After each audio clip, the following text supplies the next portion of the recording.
BeastNet is brought to you by James Safety Services and in partnership with Beast OCR. Here we discuss all things OCR and fitness related, running, endurance, conditioning, rucking, and more. Welcome to BeastNet.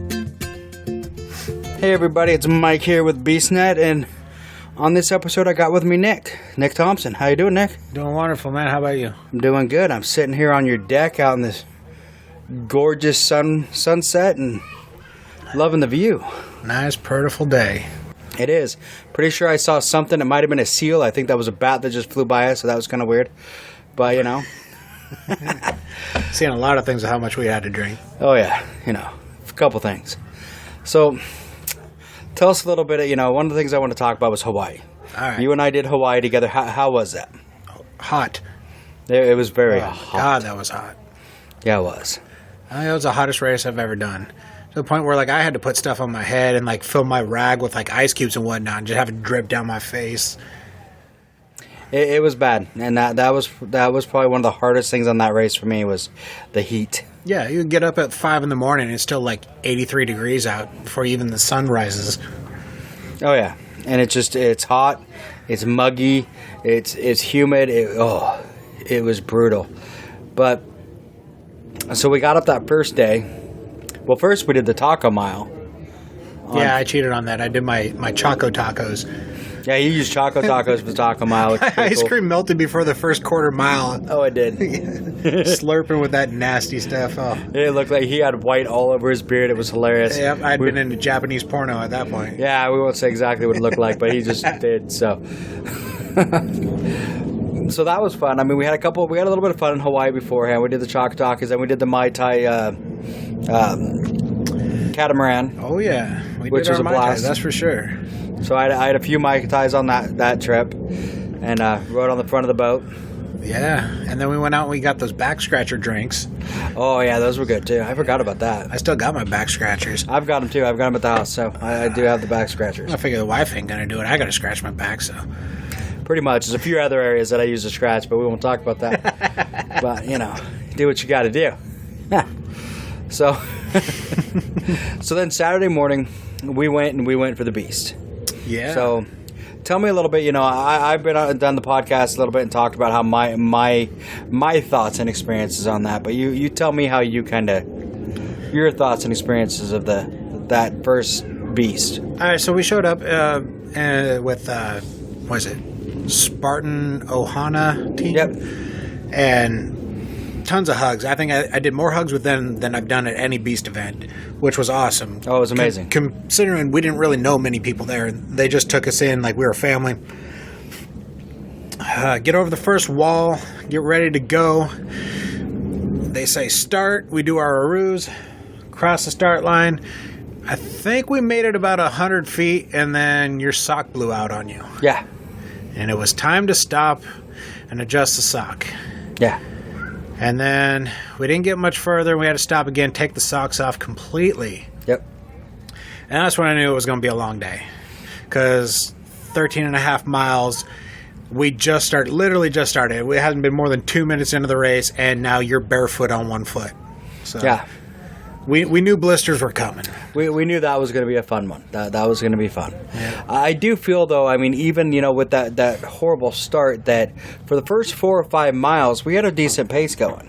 Yeah, it was good till we hit mile 5.5 when we hit the upward on the mountain and we came to a complete stop, and we did 1.5 miles in almost 2 hours stuck on that mountain. Yeah, I tell everyone I call that the death march. it literally was what I felt like. It just kept going up and up. Yes. And we were barely moving. Up. The only best part about doing that was having Brandon Chin finally catch us on his second lap, and his mouth was shut for once. Yeah. He was quiet. I've never seen that man quiet, unless he's got, third meal, fourth meal going into his mouth while eating, Because he can eat. Oh, yeah. But he looked ragged when he got there. Oh, he did. Wasn't talking to us. I tried to shake his hand, and he just showed me his hands that were torn to shreds, and I'm like, okay, never mind. No high fives. Yep. So. He didn't have his pineapple ice cream to keep him going. No, yeah. But yeah, that death march was crazy. I did think it was cool, though, when they started doing the tunnels. when the ultras are coming through? We had to do something to entertain ourselves because so many people were irritated and getting ticked off. And yeah, there was a group right behind us that was just complaining the whole time. Shut up. Oh my God, why aren't we moving? Why don't you go? Everybody should just go. Yeah, I can go a whole 6 inches till I run into the person in front of me. Yeah, pretty much. And that goes for everybody in front of us. There is nowhere to go. Everybody wants to go. Yeah, everybody wants to go forward, but we can't. Yep. You know, and then we got to the parts where you understood why they couldn't, because some of those places were pretty hectic to get through. Yeah. You know. But it was that took the kind of took the wind out of our sails. Yeah, it definitely dampened the day, to be sure. And especially once we got out and we realized now we're on a time constraint and we're 2 hours further behind than where we should have actually been. And, we hit out of there and we knew we were somewhere around like 6.5, and we kept going, and we thought we'd be close to 8 miles. Finally around this hill, and we reach mile marker 7. Yeah. And I just watched everybody with us, Jody, Sarah, yourself, and whatnot, just everybody just completely deflate. Yeah. Because we felt like we're at least a mile further than where we should have been. Yeah, but I mean, in all honesty, mile, what was it, like the 8 or 9? We went from 8 to 9 in like 20 feet. Yeah. You like saw mile 8, and then you walked around a corner, and all of a sudden it was mile 9, and you're like, that's because we split off the one part where the ultra people went up the hill, and we didn't have to do that part. So, yeah. Oh yeah, it was brutal. I mean, that was tough. I mean, it was honestly for me, I felt like it was the toughest beast I've done ever. And I mean, I was even talking to Brandon Chin earlier today about it, and I'm like, he even asked, he's like, it was the same course, the same elevation. Why do you think it was harder? And I'm like, I don't know, but something about that day killed me. Well, I think part of it was a death march. Yeah, I was going to say, I don't know how it's been before, but yeah, that extra 2 hours of at a standstill in almost the exact middle of the race, it did sap a lot of your energy out, a lot of your strength. It definitely killed your momentum because there wasn't getting any of that back by the time we got off. No.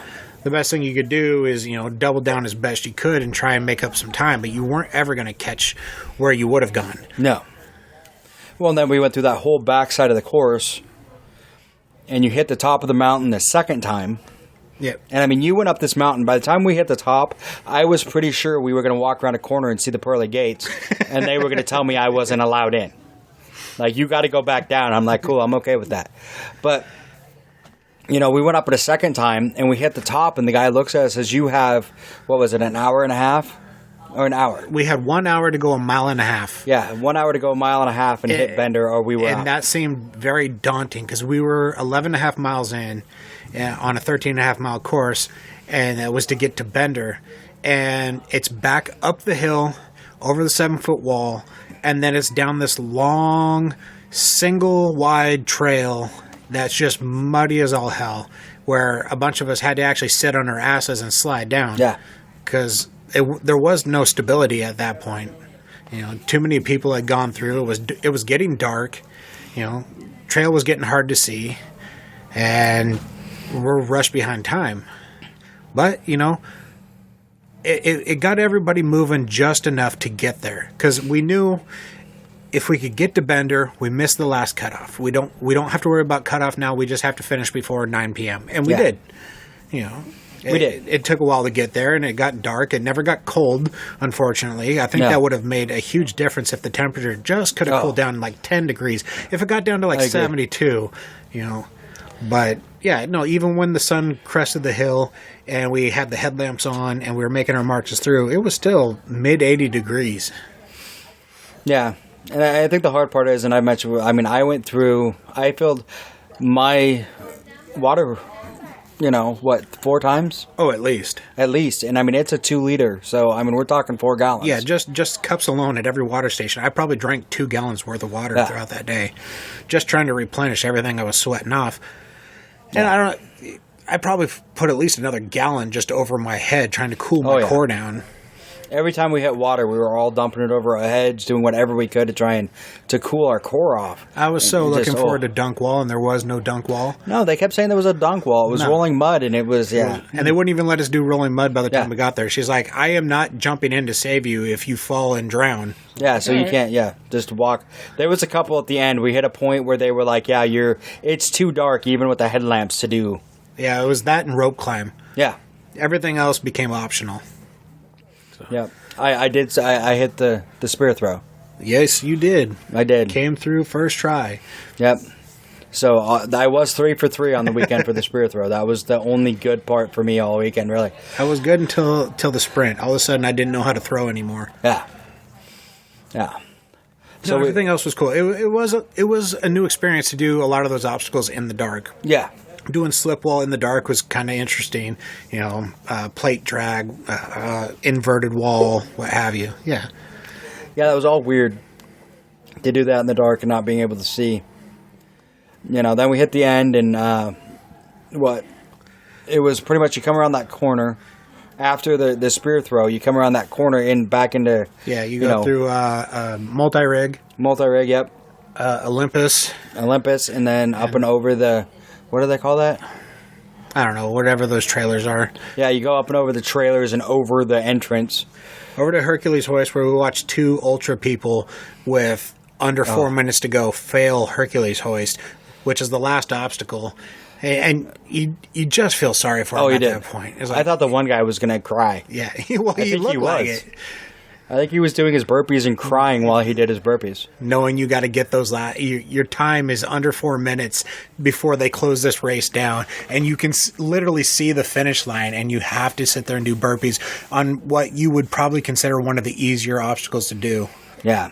But, I can understand it. 30 miles in, your body's seized up. You've been on the course for, at that point, it's got to be close to 15 hours. Yeah.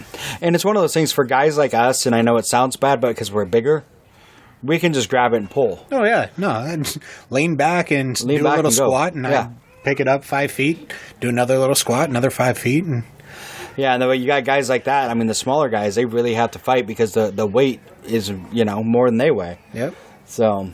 But yeah, but then we finished, and it was exciting. It was happy. It's definitely the longest beast I've ever done. Yeah. But we all got through, and that was our goal, was to make sure that everyone finished. Yeah. And which was awesome. We all finished. There was a little bit at the end. We all got a little upset about the no. I did a little bit, but then it's kind of like, whatever. I didn't get my medal. They'll mail it to me. They'll get it eventually. It'll be 7 months, Yeah. like last year. But at least I know I did it, and that was the big key for me. I knew I did it. Yeah. Well, you came through a lot for that race, and to get there at the end, it's like, well, you can take a photo with a medal, but you don't get one. Yeah, no, it's a little bit insulting. It is. You would think they knew how many people registered. They would at least have that many medals on hand. You would think, but Yeah. All right, and now we're going to take a quick pause so we can hear from our sponsors. Like what you hear? Make sure and subscribe and review us on your favorite podcast platform. Be sure to find us on Facebook, Instagram, and Twitter. If you're using YouTube, please click the little red subscribe icon, then click the little bell for notifications of future episodes. And if you could, give us a thumbs up. And we're back. So we finished that first night, that first race. And then, Justin took us home, which was always fun waiting for the bus. I could barely stand up in there. I had to wait for that stupid bus. Yeah, we spent an extra 20 minutes because we finished and they said, the last bus is at 9:45. We're like, yeah, we got like 25 minutes before then, so we'll just hop on the next bus. No, it literally was 25 minutes before the next bus actually even showed up. Yeah, the 9:45 bus was the next bus. Trying not to cramp up waiting for a bus. Yeah. Then get there. And then there's a tow truck in front of the bus when we get there. We just hop off because we're tired of waiting. And the bus just sits there with everybody else for at least another 15 minutes. It's like, you're killing us. And I felt bad for that one girl who was, injured.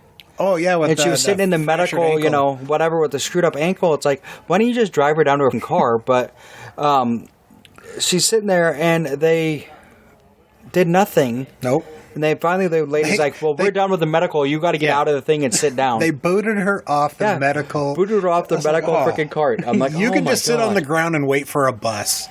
Yeah. So at least when she got there, Nick and Justin helped her get into the bus and everything else and made sure she was okay. But it's just like, wow, Spartan, good call on that one. Yeah.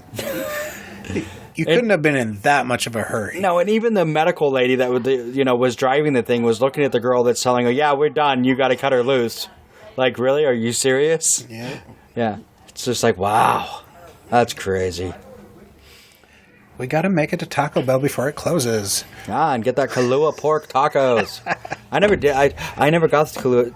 But I couldn't bring in I see so many people that like go to Hawaii and they go to like some restaurant you can go anywhere and I'm like, why? Really? Well, I did send the old lady out to Jack in the Box while she was waiting for us to get home. I was like, I just need something I know that I can eat once I get there. Yeah. I haven't eaten in 13 hours. I need something in my gut right now. Yeah, I could see that. So then we, obviously went to bed and whatever and... Yeah, we got 4 hours of sleep before it was time to get up and start day number 2. And that was the bad part, too, we didn't get done till almost 9, so we didn't get to the car till almost 10. Yeah, it was 9:45 when we got on the bus, another 10, 15-minute ride over to the vehicle, another 45-minute just back to my hotel before they even took off to yours. So we're talking close to midnight before any of us got any sleep, and we got to be up at 4:30 to start the whole day over again. Yeah, so we got like 4 hours of sleep if we're lucky, And I had to get up early because Amber took an hour to take care of my feet just so I can try and run. You were in pretty bad shape when we left. Run Sunday. That's why on the way there it was like 4 times in a row. You are doing both races, right? Yeah. You are doing both races, right? Yep. Yeah. Why do you keep asking me? Well, because if you're not, I'm going to, so I need to know this beforehand. Oh, yeah. So, and that was the part, too, is, for me, it was one of those, when we started the Super, you'd done the math, and you're like, this is the pace we need to keep. We had to be at mile 5 before 12 o'clock in order to finish in time to start the sprint, because the last sprint started at 3 p.m., so we had to get back before 2:30 in order to get enough time to get our gear, to get back in line, and start the next race. So it just kept, okay, if we get to mile 5 by 2:30 or 12, we're fine. Because then we'll still finish before 2:30, and we finished at 1:20. We did. We've finished a lot faster than what I expected us to. It was another long, slow day because there was no shade outside of the little place through the creek where we actually sat in the river, and everybody was accusing us of peeing in the river, but we just tried to cool our core down. I did. Of course you did. At least you were downstream from me. No, I wasn't. I was upstream from you when I peed. Oh. Well, now you're a little closer to me, I guess. Yeah. So just so you know, everyone who's listening right now, I just realized I peed on Nick. Just so you know. So yeah, outside of that, like less than a quarter of a mile, the entire course for the Super was out in the sun, and it was again high 80s, low 90s. All the water stations, the water's out there sitting in the sun, cooking. So even the water's not cold. No, not at all. That was the one thing that was nice on the Beast. We did hit that one part where there's a really nice lady from like Chicago or something that had like literally ice cold water. Yeah. You guys stopped at that medical tent at like mile 9.5. Yeah. And that kind of changed that kind of brought me back a little bit because I finally, that ice cold water kind of cooled me off. But yeah, I took off and I did the log carry, and by the time I got back from doing that, you guys were just showing up like, y'all had an extra pep in your step. Oh, she had ice and it was cold, and I'm like, cool, let's move. We're running behind on time. Yeah. That was the whole thing, is I had to keep pushing you, Jody, and Sarah. We did. It's like, we got cutoffs. We just got to get past that next cutoff. Once we get there, we don't have to worry about things. And even on Sunday when we got there, it was like, okay, get to mile 5. Got to get to mile 5. Noon is coming. What time is it when we get there? It's 11:20. All right, we got 40 minutes. That doesn't mean we get to goof off. We need to keep moving. We need to keep going. And that was the great part about having Nick with me. It's one of the things I said during the race a couple times is my goal right now is I want to be the partner that he needs, not the partner that, not him just being the partner that I need, because he was the partner I needed in Hawaii. Yeah, I came in, my plan was to finish the trifecta. I've never done a trifecta in a weekend before. But at the same time, talking with you, talking with Jody, and knowing that you guys had gone there for years on end and have never done it, I at any point I could have waved goodbye to you guys and ran and focused on my own thing. Yeah. But we're all friends, so Does it matter to me if I finished in 5.5 hours versus I finished in almost 12 hours? No, it really doesn't, because I get the same medal at the end of the day. At that point, I want to get my friends through. Yeah. If I sit back and I hang out with you, I'm going to get just as much pride as if I just beat my best by like 15 minutes. Yeah. So, and see, for me, it's one of those, I feel sometimes it's almost more pride. Because not only did I finish this race, but like for me, if it wasn't for you, I don't know if I would have finished. I think I would have had more problems than I did, and probably like when I dropped back, because that's one thing we didn't say during the Beast, was it was probably about mile 10 or so. Yeah. My left leg started cramping. Yeah. And Sarah, Jody, and Nick were way ahead of me. Yep. And I started dropping back, and Nick stopped and waited for me to catch back up. Absolutely. Well, at that point, we can't leave you behind. We're too close to the end. Yeah. You haven't come this far to tap out. At that point, it's just willpower. Yeah. And I've been there myself this past week, and when I did the 50 Star Course, we hit our 50 miles when we hit the last checkpoint, and we still had close to 4 miles to get to the last place. But our next mile was back up each step that we had just walked down, and I couldn't do it. I literally could not do it. Yeah. And Ray did me a huge favor. He lifted the weight out of my ruck. I got your weight. Go. Taking that extra 20 pounds off me was just enough, because I was ready to stop at that point. And it took somebody else just sitting back a little slower than what they would have gone to give me enough momentum to get through it. And that's kind of what I did. I sat back. Yeah, I could have walked to the end and then maybe came back and cheered you on, but you might not have kept going if I did that. If I just sit back and wait a few seconds, plus you had a headlamp and I didn't. So, I mean, I could have been walking alone in the dark, or I could have sat back and waited for you. Yeah. Do you like challenges that are fun, tough, and might use tacos? Head on over to beastchallenge.com and check out our upcoming events, including Beasts 5K Plus, a combination of race and endurance event, and the Bucket Mile. Keep an eye on the Beasts OCR Facebook group for event gatherings. For more information, head on over to beastchallenge.com and the Beasts OCR Facebook group. You'll be glad you did. And it was one of those things. I mean, we kept going and we finished. And I mean, like I said, you were a big part to helping me finish. So on the Super, it was, like you said, it was so hot and so nasty. I just kept, drinking my water and kind of moving along.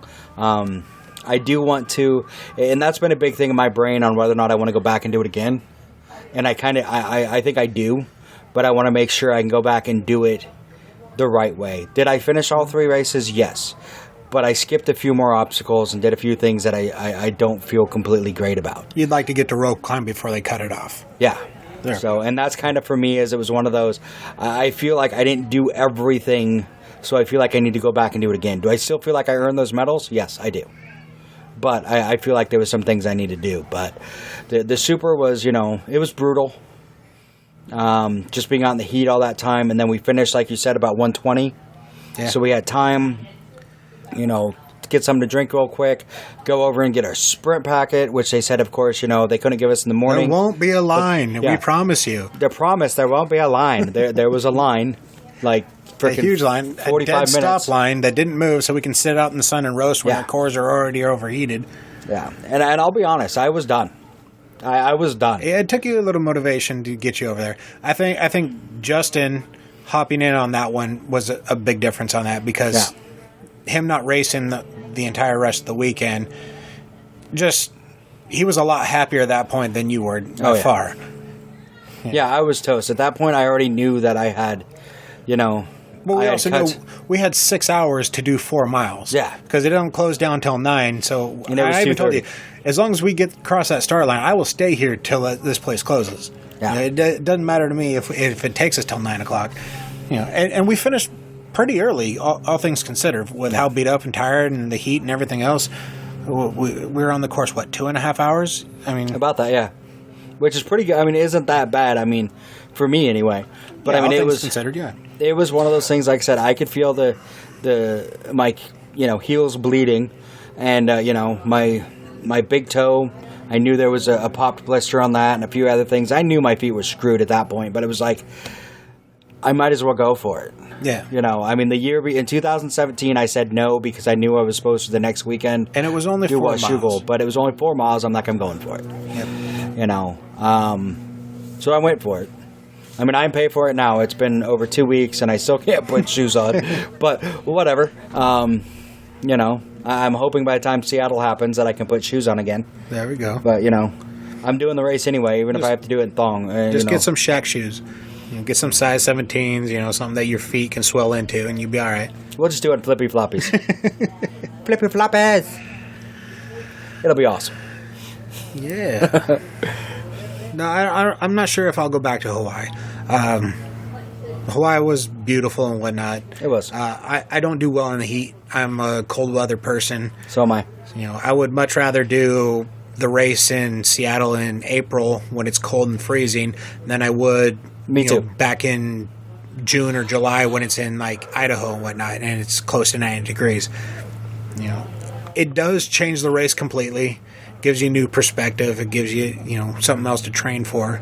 But it's really hard in Western Washington to train for lots of heat because we don't get hot that often.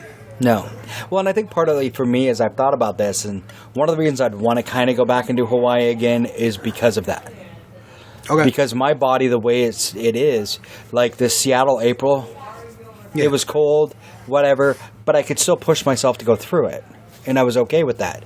With the heat, it was a completely different animal that my body wasn't used to. And that makes me want to train and try and do it better. No, and that really showed in April because yourself, me, Don, Kyle, whatnot, we're all bigger gentlemen. We all kind of penguin walked and made it through the course no problem while we watched all the, you know, Miriam's, Mary Lou's, whatnot, all these small petite ladies and whatnot just falling off to hypothermia left and right. So, oh, yeah. There is some benefits to having a little extra skin around, you know. It is, but I think I got a little too much extra, so I need to work on that one. But, so, like I've said multiple times, thank you. And honestly, I really don't. I honestly believe if it hadn't been for you, that I would not be having a trifecta in a weekend. That I would not have done. I'm glad to have been a part of it because I got a lot out of it myself. So. You know, it wasn't something where I had to push myself, but I was out there longer than I think I've ever been out on anything. I think altogether we were close to 22 hours to do our 28 miles. About that. You know, it was a long weekend, and it takes a toll on your body when you're out there that long. Yes. So, I mean... It does. I could have pushed myself and gone on my own, and like I said, 5.5, 6 hours, no problem. I don't get anything out of it other than my own personal pride. Yeah, it's something else to sit there and go, you know what? I get to watch these people that haven't done something before. I get to help be a part of them completing something that they've been trying for. Not just this weekend, not last year, not the year before. We're talking years and years of building into this and getting there. Now, like you said, it wasn't your perfect race. You didn't get to do everything that you wanted to do, and now you've got another goal to work towards. I'm going to go back, and I'm going to finish faster than what I did. I'm going to finish when I can do all these obstacles before they cut us off. Yeah. So, yeah, there's something else to plan for, something else to work towards. Oh, yeah. It's like I've always said. It's not really about, you know, and that's the thing when you're our type of racers, you're bigger guys, whatever, it's never about being the best. It's more about being better than you were last time. Yep. And improving. So. Well, Ryan Hedinger, he says I'm like Pepe Le Pew. He's like, he sprints past me on the course. We hit the obstacle. I fly through the obstacle while he struggles through it. And next thing you know, he's sprinting past me on the course again. You know, there's benefits and minuses to both body types. You know? Oh, yeah. Definitely. So that was Hawaii.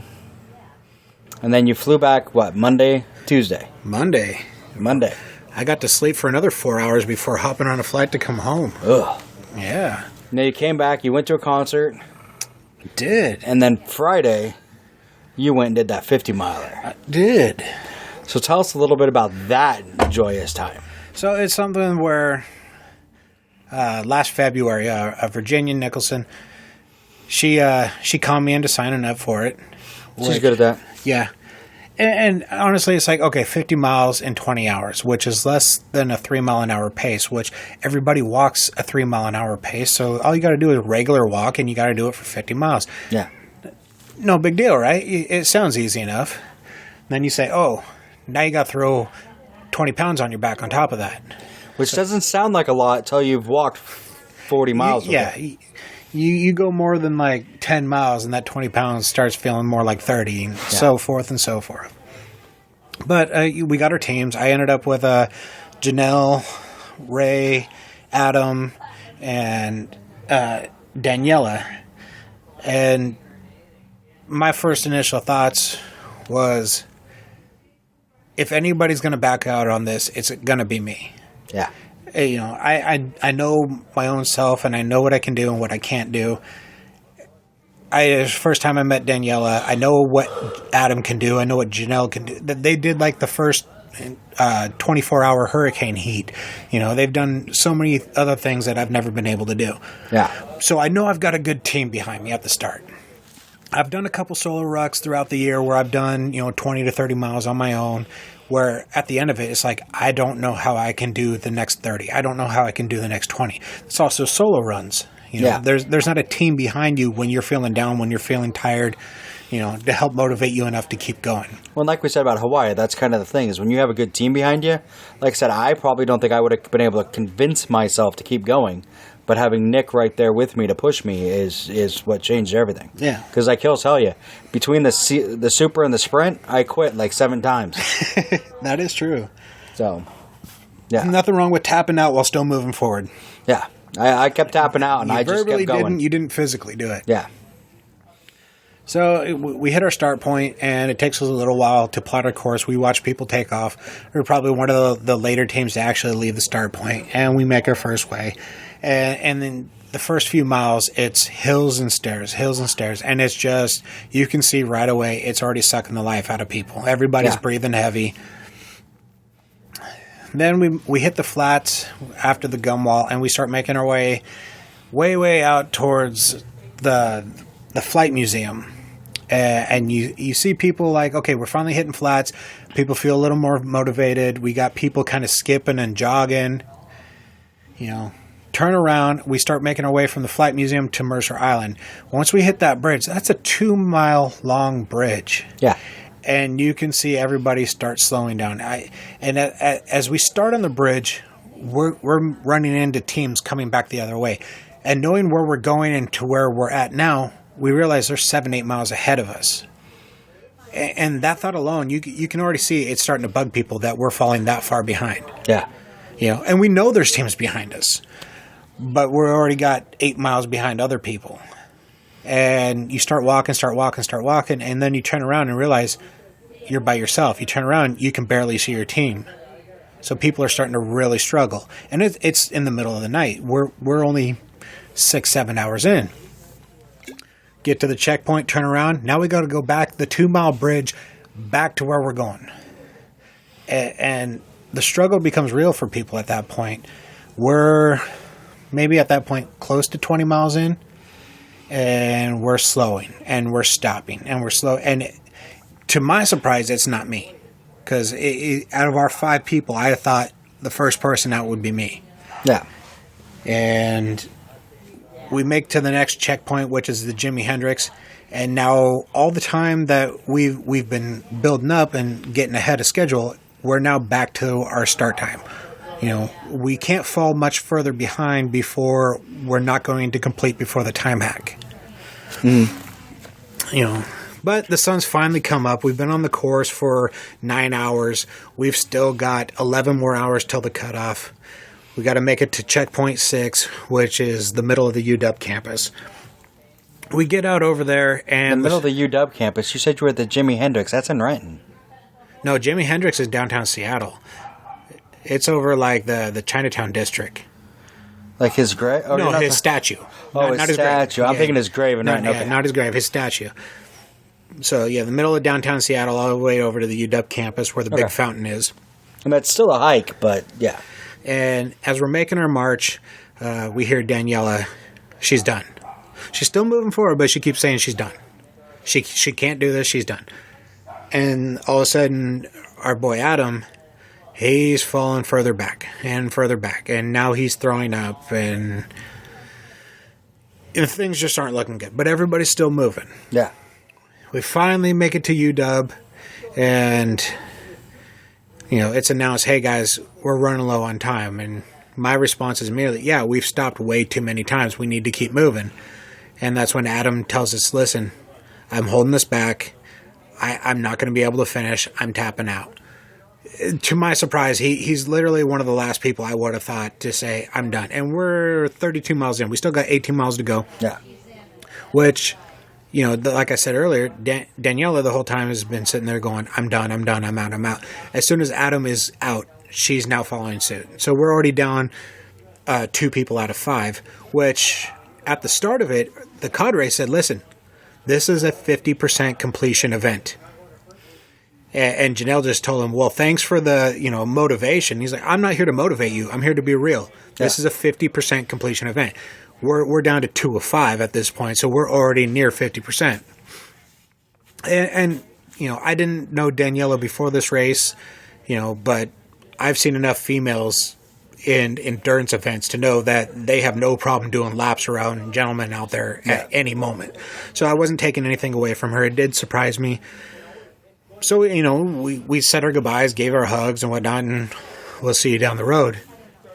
Our next point is we got to head out to this park. I think it was Magnuson Park at this point. And sun's finally up. We're starting to warm up. Everybody's got a renewed attitude. We've lost 2. We're not going to lose anymore. Yeah. Now, physically, we're all beat up. So now at this point, it's all mental. And we had to start breaking things down. It was no longer, let's make it to the next checkpoint. Let's finish this event. Let's worry about tomorrow. It now becomes, we're going to make it to this next light, and we're going to get across this intersection before it becomes a red light. That's how far down we had to shorten everything in order to keep ourselves, mentally focused in this. Yeah. But with each step, brings new problems. Our feet, we've already gotten hot spots. Our blisters are blooming and are now exploding. Janelle had a huge explosion on the side of her heel about 35 miles in, where we're talking over the size of a silver dollar. Now we have to stop at a bus station next to this homeless dude and try and patch this thing up just to get her to keep moving. And she's making a pact with me, Nick, I'm not going to stop, and I'm not going to let you stop. You don't let me stop. And so that's our plan. And we just keep marching. Get to the next part and realize we got to turn around. Now everything we got to do is now uphill. Oh. And it sounds worse than it actually is. The uphills are better because the way we've been going, all our blisters are pushed in one direction. Yeah, I can see that. It's only when we start going downhill when you're looking forward to it. But now you're pushing your blisters in the opposite direction, and now the pain kicks in. And you can't ignore it because your feet are already swollen. The blisters that you have that you've tried to patch up are now leaking out past the patches and whatnot. It's just sheer willpower and seriously narrowing your vision down to the next step right in front of you. You're not looking beyond it, because if you look beyond it, you're going to overwhelm yourself. You're never going to finish this event. Yeah. And we push our way through to Green Lake. Green Lake, we get a short 5-minute rest, and none of us really want to move from there. But we still got 2 checkpoints to go. Our next checkpoint, which is our last, and then straight over to the finish. Well, somehow we messed up on our checkpoint. We put in the location, which was on our map, showed up in the middle of the park, and we actually had to go to the far end of the park to a lighthouse, which, because of the direction we went, it took us like 2 miles off course. So we had to backtrack through all these side trails and get down there. And we're worn, we're beat up, we're tired, and it's all, each step is downhill. And step after step after step. And I'm realizing in my head, I can't go back up these steps. I can't do it. I want to do it, but physically I cannot do it. We hit the last checkpoint and I'm tapped. I'm done. I look at, we've got less than 2 hours to do 4 miles. And at this point, at the pace we're going, we're not going to make it. Yeah. And I just tell him, I said, I can't do the hike back up that hill. I'd rather tap out here, let you two go get your patches, and I will attempt this maybe another time. Even though the whole time I kept saying, this is a one attempt only event. I'm success or failure, I'm not doing this again. Ray does what he always does. He did it for me years before at a Portland Hurricane Heat where I dropped my weight. He picked up my weight, shoved me forward, and that's the only motivation I needed to finish the event. He did the same thing. He reached over, he grabbed my weight out of my pack. He said, all three of us are finishing this event. And that extra weight just the fact that I can move my shoulders again, each step back up that mile-long hill, it wasn't grueling anymore. Now, I mean, I was about as much of a mess as I've ever been in my life. I'm trying really hard because my blisters are now leaking, out the sides. My feet are bleeding. Every step is just pure pain. It's nothing but willpower moving you forward at this point. Just trying to get there, trying to hold the tears back. And part of it is the tears are coming from pain. Part of it is I can't believe I'm going to finish this. Part of this is they told me 50 miles and we're closer to 55 miles at this point. Yeah. And to get there, and Ray did exactly what he needed to do at that point. We're the last quarter mile before the finish. He comes back to me and he shoves my weight back into my ruck. He's like, you can finish with your own weight. Let's go. We get there, and as defeated as you are, everybody else that's finished before you is just as defeated, and there's a giant applause waiting for you. Yeah. Everybody's happy to see that you made it. And God, it was hard not to break down at that point. You get over there, you take your photo, the cadres are hugging you and handing your stuff. You've done something that arrogantly in the beginning you're like, oh yeah, 50 miles at a walking pace, easy. No, it's not. No. Not freaking easy. It was probably the most enduring, for the lack of a better word, thing I've ever done. Pushed through, and it took somebody else to show me a little bit of sympathy to get me through it. Kind of like what you were saying. If it wasn't for somebody else, I don't think I would have completed this. If Ray hadn't grabbed my weight and shoved me forward, I wouldn't have completed. I would have hit that last point. I would have hit my 50 miles. I would have tapped out and said I did as much as I could do. He wasn't going to let me stop. And I can't thank that gentleman enough for just the support he's always given me. If you want, somebody to help you with something, I would ask him to be at my side anytime for that. So what's Ray's last name? Veenstra. Yeah. I think I've seen the name. I'm not sure if I've met him in person, but I've heard about him. He's a Canadian dude. An amazing guy. Yeah. Yeah. No, and even throughout the course, he was running into people that he had done other endurance events that knew him just by saying, oh, I did this with you. I did that. You did this for me. You did that for me. And he's a stand-up gentleman, and he was making me and Janelle look at fools at that point. Like, he was doing circles for us, waiting on us. At one point, he pulled Janelle's weight out, so he's got her 20 pounds, my 20 pounds, his 20 pounds, and he's still, like, back and forth lapping us and whatnot. I mean, that guy's got energy for days. And what's amazing about that is, I mean, it's kind of like Hawaii with you, where you pretty much know in your mind that at any point he could have been like, hasta la Winnebago. Yeah. And left you and gone. But he's like, no, it was more important to him that everybody finish. Yes. Than his own time. And that's what I love about most of the Spartan community, most of the people that I've become friends with. Yeah. In the Spartan community is, it's like me and Serena and Justin have talked about in Vegas, where we had our time and we were going to hit the time goal that we set. But then we saw someone who needed help, and we're like, time goal out the window, let's help this person and finish Absolutely. it. I would rather, it's more important to me, if I had a chance at first place, but I would have to leave somebody behind and they weren't going to finish the race so I could get first place, I don't think I could do it. Yeah, and I think that goes for most people, is you want to see the best of humanity, you show up to one of these events, whether it's a regular race, whether it's an endurance event, what have you. There is an individual goal, but nobody has an ego so large that they won't set their own personal goal aside to make sure that somebody else succeeds. No, and that's what's amazing. And I think a lot of it comes down to, and I mean, it's, Dingo pointed this out to me after I DNF'd in Hawaii, and he said the biggest thing is, he's like, you guys lost sight of the warrior ethos. And I'm like, what do you mean? We didn't leave anyone behind. And he's like, no, but you didn't put the mission first. And I'm like, I never thought of it that way. We always put, he's like, the warrior ethos is in order by the way they should be really followed. Yeah. And leaving no one behind is the last one. Because there are points like on, on your 50 miler, where you pretty much, Adam had to decide that, hey, if I continue with this, the mission's going to fail. All of us are going to fail. Everyone's going to fail. So it makes more sense for Adam to say, hey, I need to check out so that the three of you can finish. I don't want to stop. I could probably push forward, but if I push forward, nobody's going to finish. Yeah. So to put the mission first and say, I'm stepping out so that the mission can continue. And that's what I think a lot of people forget. And sometimes it's not. If the mission's going to fail, then you probably need to leave the person behind. And that was my problem when I DNF'd in Hawaii the first time. Is even though I had my boot, there was actually a guy with us that was moving slower because he had broke his arm on the race.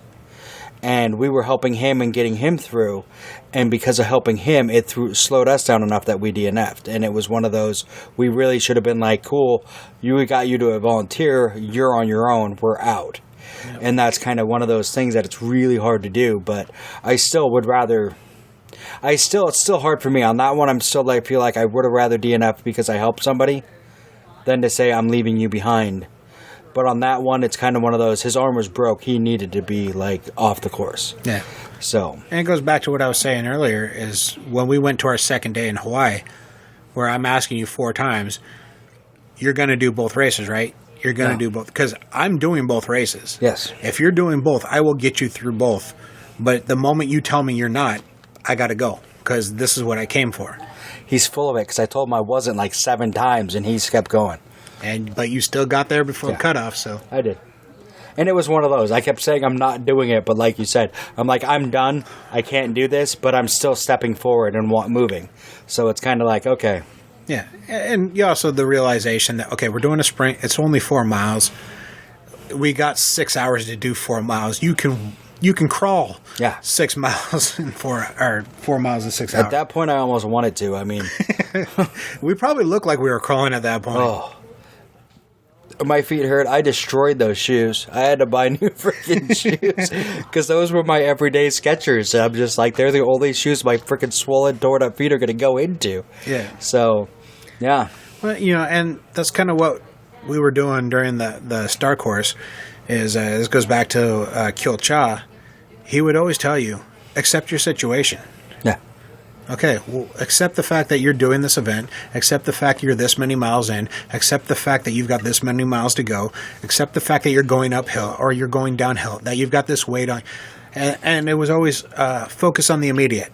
Yeah. What do you need? And that's what I was talking about when we started shortening the course. We started shortening it from location down to this intersection, down to this block. We just got to get here. We just got to get there. And by the time we hit our mile or our number 8 checkpoint, okay, we've got this many hours to get this far. Does your business need first aid, AED, OSHA, flagging, or other safety training? James Safety Services is your one-stop shop.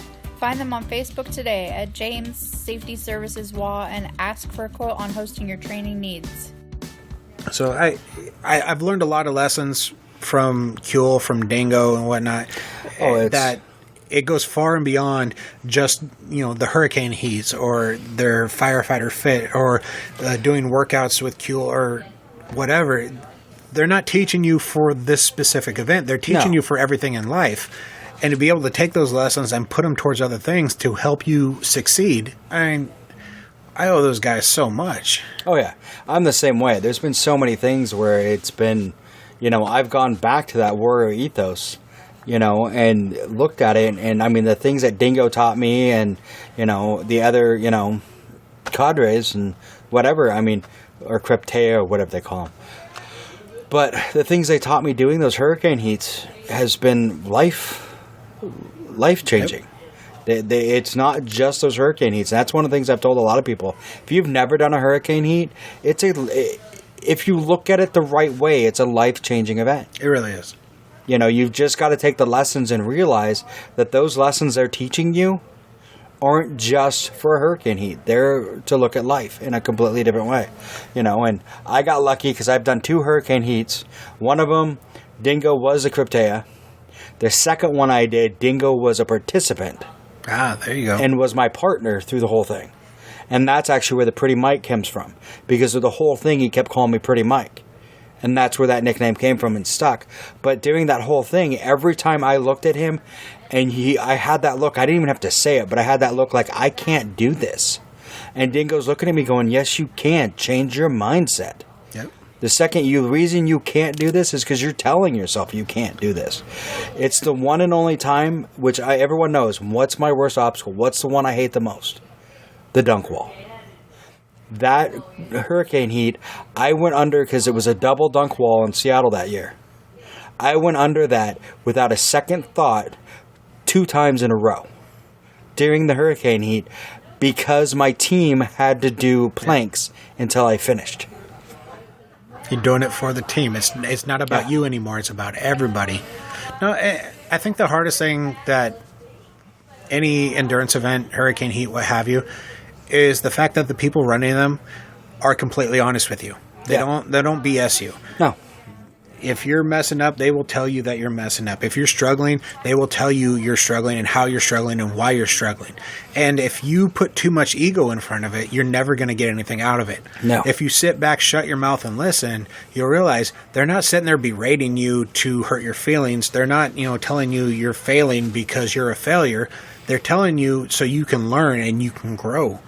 And yeah, I've had Dingo, Kuehl, and Cody at every endurance event that I've done for Spartan, and it's been the same motivational speak the entire time.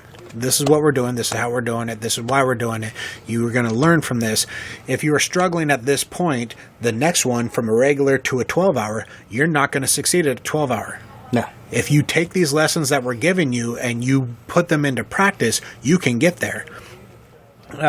Dingo, at my second hurricane event that I ever did, he sat there and he was telling us how he failed his first 4 12-hour events. Yeah. And this is the guy running them. I've failed 4 times.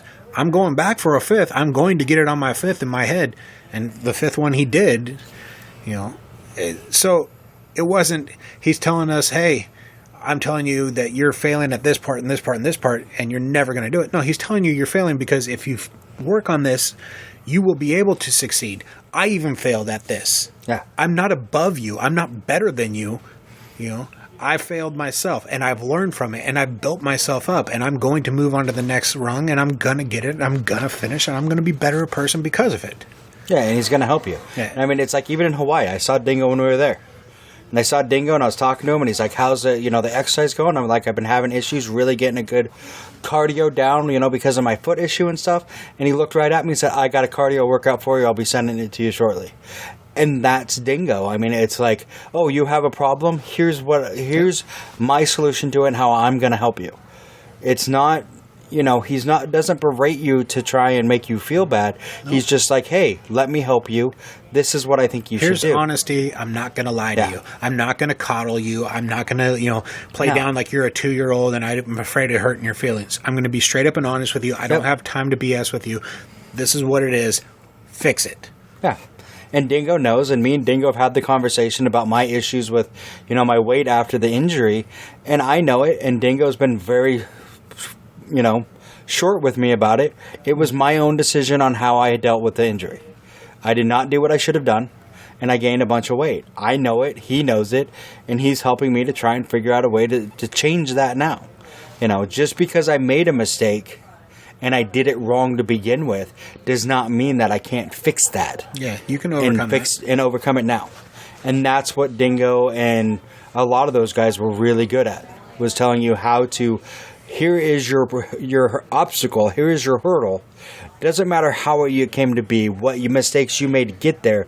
This is what we're going to help you do to get past it.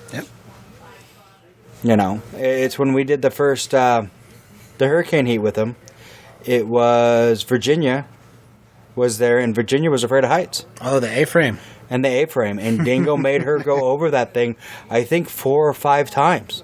Because he saw the look on her face when she went for it. And he's like, oh, you're afraid of this? Come on, let's do it. We're going to do it until you're not. And she did. And he did. That was what they were good at. They would find what you had issues with, and they weren't doing it to be mean. They were helping you to get past that obstacle. And that's a lot of the stuff, like, the 50-miler and everything else. A lot of that becomes a mental obstacle. Yeah. It's pushing yourself. It's, one of those things, like you said, Ray taking the pack, the little bit of weight, got him moving. I mean, it's...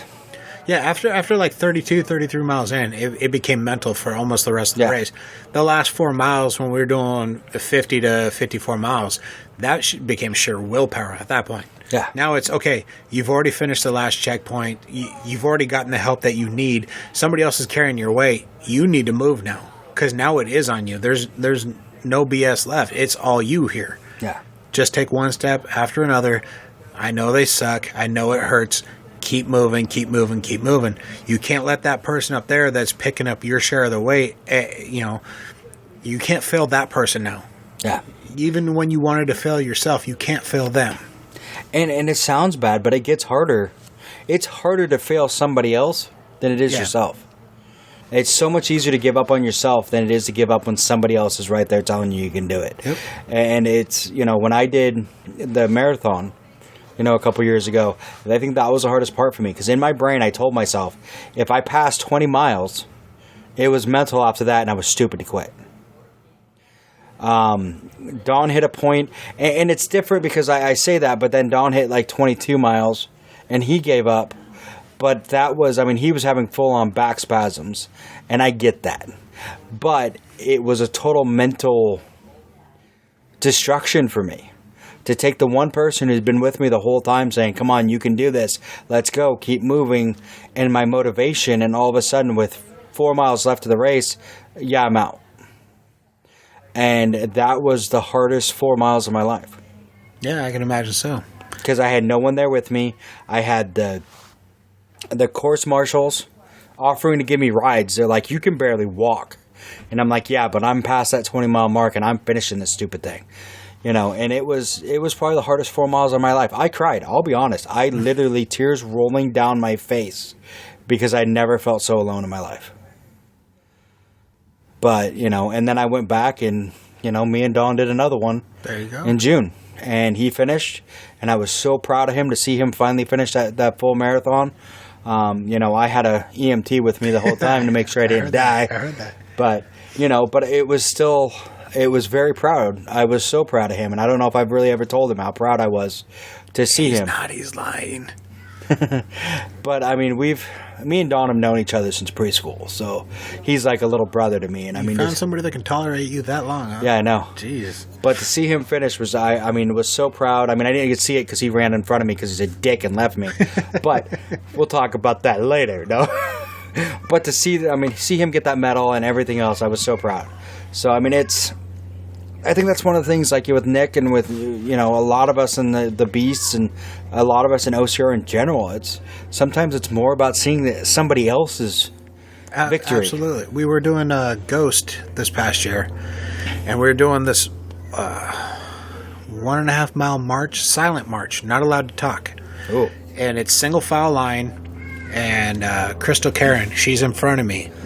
And she's going slower and slower. Now there's a big gap between the people in front of her and where she's at. And she steps off to the side.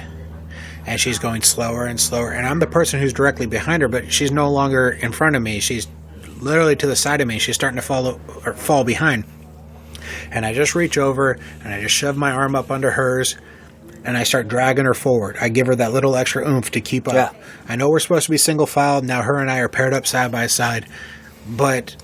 she told me after the event she needed that to get through the event. And sometimes that's all it needs. Yeah. She was struggling. She was dying. She was hurting.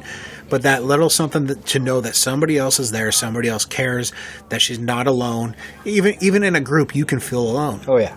And that one person to show you that just a little bit extra comfort was enough that she finished the rest of the event without any help whatsoever. Yeah. And... just that little nudge. Yeah. And we've all been there where, I would have loved to try when we were doing the 50 to say or do anything to get Adam and Daniela to keep going. Would we have finished as a team? I don't know. I don't think so. Yeah. But we were 32 miles in. It's like, guys, we're way over halfway. We just got to move. And like you were saying, sometimes you have to place the mission first. Yeah. And that was a big thing. I've thought a lot of times about when Dawn stepped out. I mean, it sounds bad. Emily was with us, and Emily stepped out at the 13-mile mark. And at that point, I'm like, if you're going to bow out at this point, then there's nothing I can do for it. No. It's like, you're out. I get it. She'd been sick anyway, so even before she started, we knew there was issues because she was sick.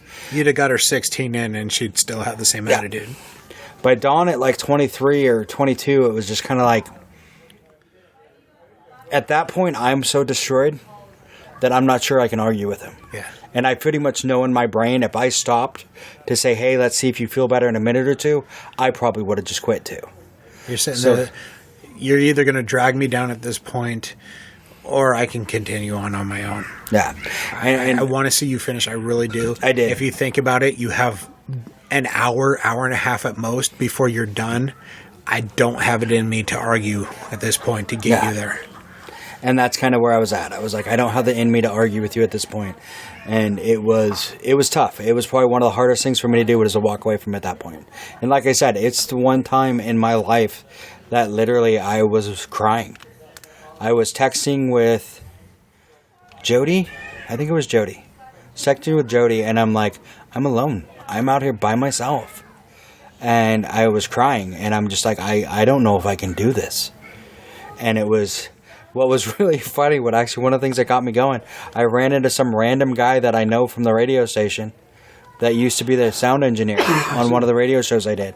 And he was delivering packages, and he's like, what are you doing out here? And I'm like, I'm doing a marathon. He's like, you're an idiot. And I'm like, I am, but I'm going to finish this. So, yeah. But, so I've heard those words so many times over the last few years. I have to. You're an idiot. You try and explain to somebody what you're trying to do, and that's the immediate response. Mm-hmm. But it's almost expected at this point. You know? It is. And I mean, it's one of those things, too, especially being like my size. People look at me and say, you do what? Yeah. It's like, hey, don't look at me just because I'm a bigger guy. I've said it repeatedly. I'm fat. I'm not out of shape. Yeah. I've done things that most people don't. And... Even you look at the OCR world. It always blows my mind at like every event. How many people I run into that it's their very first event. It's like, I thought I was late to the game. How is this your first event? Yeah. When we were doing the sprint, I don't know if you remember in Hawaii, we were around mile 2.5 after the sandbag carry. There was that group of gentlemen who couldn't have been more than like 150, 160 pounds, sitting there going, "Oh, I don't think I could do all 3 races." And I just turned around, are you kidding me? Because me and him, we just did the whole weekend here. You have no excuse. There's no reason why you can't be here and do this. Oh, yeah. And I got 100 pounds on you, son, so get your ass out here and get moving. But you take that world, the percentage of the population that actually does an OCR is very small. Yes. You take that, and then you take the crazies from that world and put them into the endurance world, and now you're in the elite of the elite. Yeah. You really are. The amount of people that did... A Spartan sprint, you're taking less than 1% of those people that would do a 50-mile Star Course. Yep. I've been there. I've done it. I've succeeded at it. And it was a ton of work. And then you try and explain that to somebody who hasn't ran a mile in 20 years. Yep. And they just look at you like you're an insane person. I might be insane, but I have accomplished something that you can't take away from me. There's nobody in this world that can take that away from me. I could lose every single medal, every patch, every freaking thing that I have. And you still can't take those experiences away from me. Yep. And I think that was the hardest part for me in Hawaii when they didn't give me the medals. And they said they had to mail them to me, was for me to come to grips with the fact that, hey, I didn't get the medals, but I still have that accomplishment. Yeah. I still know what I did. No, yeah. You can think back on it for the rest of your life. I did this. It took me 4 years to get there. I got there. I did it. I have these people around me that help me. You know, nobody can take that from me. Was it perfect? No. Can I get it perfect? Yeah, maybe next time. But at least I've been there. I've been there, and I pushed myself to that limit. And that's the thing is, I mean, a lot of times when like being street team and Spartan and doing the Roadrunner events, there's so many times people are like, oh, Spartan, I don't think I could do that. You know, I'm not in good enough shape. And I'm looking at him going, look at me. Look at you. Yep. And I've done over 30 Spartans. So what's your excuse now? Yeah. You know, you're not, it's not that you're out of shape, it's that you're afraid to do it. Yeah, it's like doing Tough Mudder here in the next couple weeks. I've never wanted to do it because I don't like the electricity. but I'm going to do it anyway because I need to push myself to pass that. I'll do that one with you. We'll go through it together. Oh, yeah. We'll hold hands, and we'll get shocked in our nuts, and we'll drop to the ground, and we'll keep going. And pee ourselves and whatever, so. No, like when we did my wedding last year, one of my... Which was awesome. I'm so pissed I missed that. One of my friends, she was my wife's bridesmaid, and she's over 300 pounds. And we started the race, and you remember, well, I guess you don't remember because you weren't there, but the big hill there in Washougal was the start of the race. No, I remember that. I did the race. Remember, I just got hurt, so I had to leave before your wedding. That's right. So we started straight up that hill, and she was dying. She was puking. She was crying. You know, she was done. She wanted to walk off that course.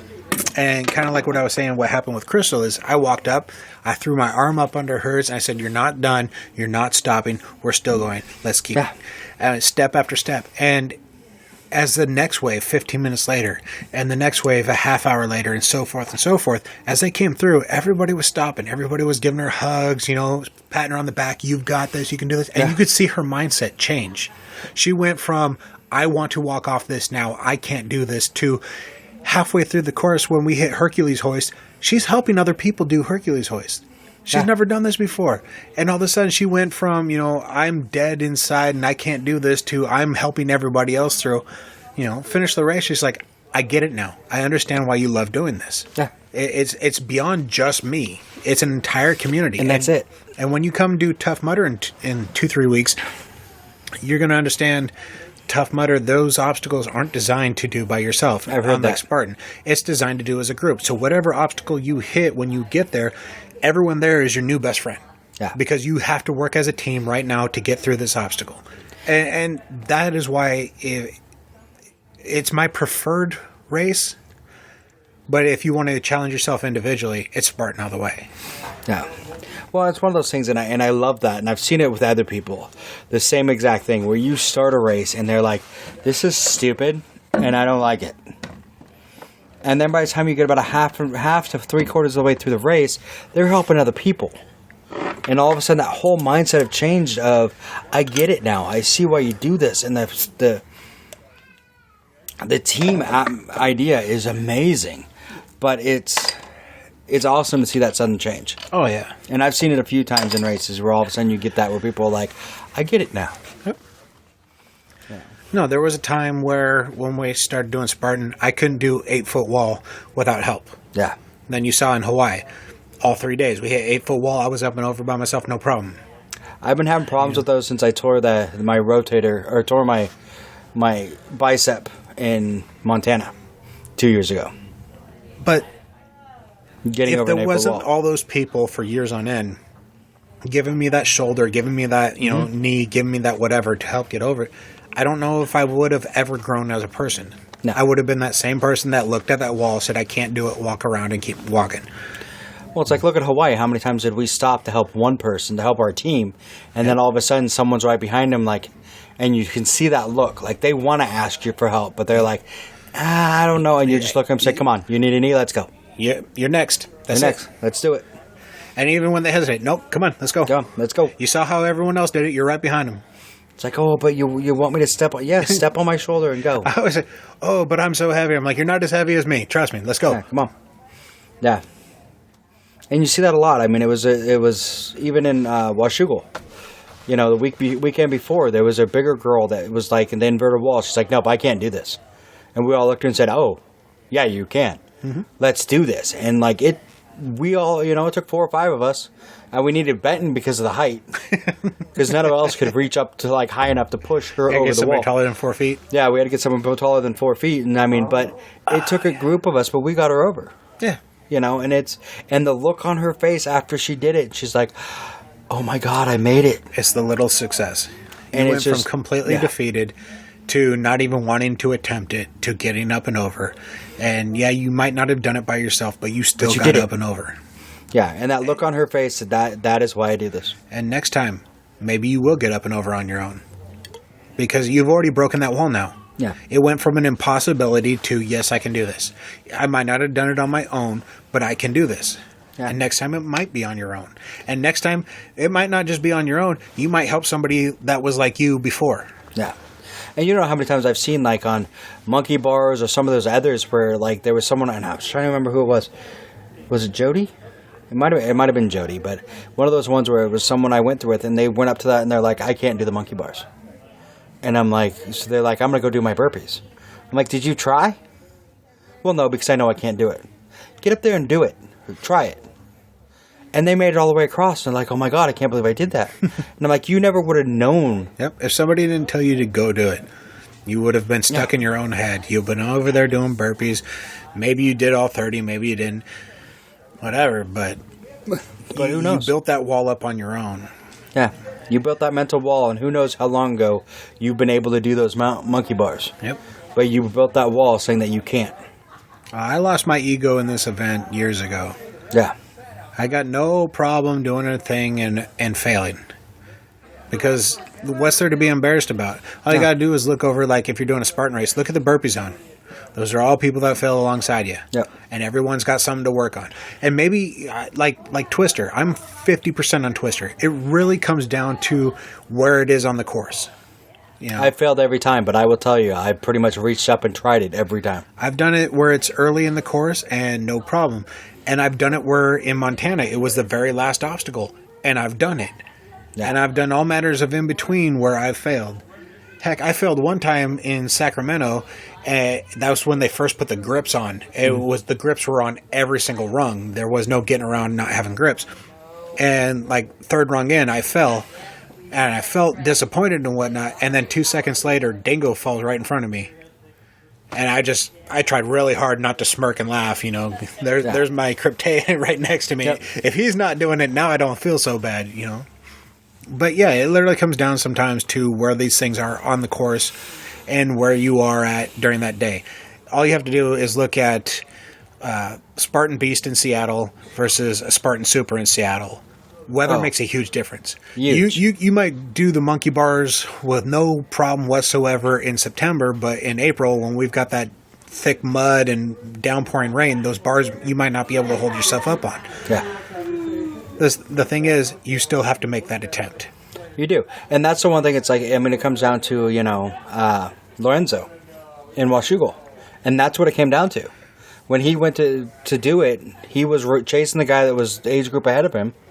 They got up to the monkey bars at almost the same time. The other guy, pretty much from what, Lorenzo said, reached up, touched the bar, said, yep, cool, they're wet, I'm not doing this. He went over to do his burpees. And Lorenzo's like, I'm going for it. And he made it across. There you go. And that was the difference between getting first place in age group and getting second place. Was just going for it, just trying. Yep.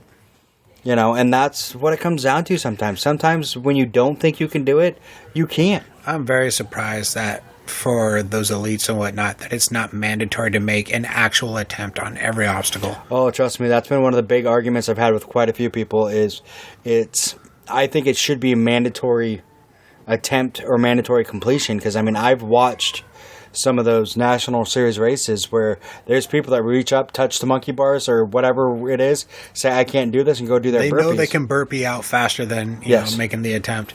And then they know they're fast enough that they could catch, you know. Like what they did with... like you said with Ryan. You'll go through the obstacle and kick butt, and then Ryan will pass you, and then all of a sudden you hit the next obstacle and you pass him again. Yep. And that's what a lot of those guys rely on, is their speed between the obstacles. Like what they had with terrain race last year. Yes. Where for the elite group, in order to finish, you had to complete the obstacle. And it was Jenna. Yep. She started like 45 minutes before me, and I reached the rope swing, and she's there. I don't even know what try at that point, and she's stuck there, still trying to do it. She can't complete this until she completes it, and she's broke down. She's defeated. She's used every ounce of her strength. I crossed the finish line 10 minutes after I crossed the finish line. She's crossing the finish line.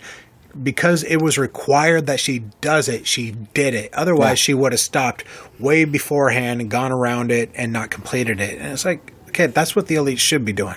Yeah, she could have. If it was a Spartan race, she could have done her burpees and moved on. Yeah, she would have been off the course before I, ever even started at that point. Oh yeah, and that's what's. I still would love to see the elites run after everybody. Oh, I would too. Because they watching get the videos, nice clean course. You watch them run in April and they're running through this green cornfield. You get out there and it's pure mud and water, and it's like, it's a lot more difficult for me. How elite are you at this point? Yes. I think they should be the last one of the day when everything is freaking destroyed. I would love to see that, even if it was only for like one event. Yeah. That would be awesome. You know, we've been the last people off the course a time or two. Yep. And a lot of times it's just a struggle at that point. When you've had 4,000 people in front of you beat that course up, or if it's day 2 and now it's 8,000 people have gone through there. Well, and you think about it, it's like Seattle and that freaking hill. Oh. As I call it, the FU hill, because literally the first time Benton did the race and he hit that hill, he literally looked at me and said, F you, Dad. And he didn't say the F, he said the actual word. And I'm just like, I get it. That hill used to have stairs. Yep. The very first year we did it. Do you remember those? Yeah, I do. They're gone. Long gone. And that hill's getting worse and worse, and it's going to be another... I'd be surprised how well it is to get up them now. I mean, yeah. So, I mean, those courses get beat up. Yes, they do. They get destroyed. But we're over my hour mark. So that went by fast. It did. So we should probably wrap this up. So anything you'd want to say to the listeners in closing? I mean, we've covered a lot, and, you know, teamwork and all that kind of stuff. Anything else you'd want to say to them? Nope. I'll just see y'all in Seattle. I'll see you at Tough Mudder. I'll see you in Sacramento. I'll see you next year. Yeah. We're going to race. We're going to have all sorts of fun. Mm-hmm. So thank you, Nick, for sitting down with me in this beautiful location out on your deck. Yeah. And we're going to continue drinking, and we will talk to you guys later. Thanks for listening to the BeastNet podcast. If you haven't done it yet, find us on Facebook. Like and share the podcast. Give us a review on iTunes or Spotify. All these things will help to expand the show in the future. This show is brought to you by James Safety Services in partnership with Beast OCR. Don't forget to subscribe and let us know what you think and what you like to hear. You can find us on Facebook, Twitter, Instagram, or at beastocr.com.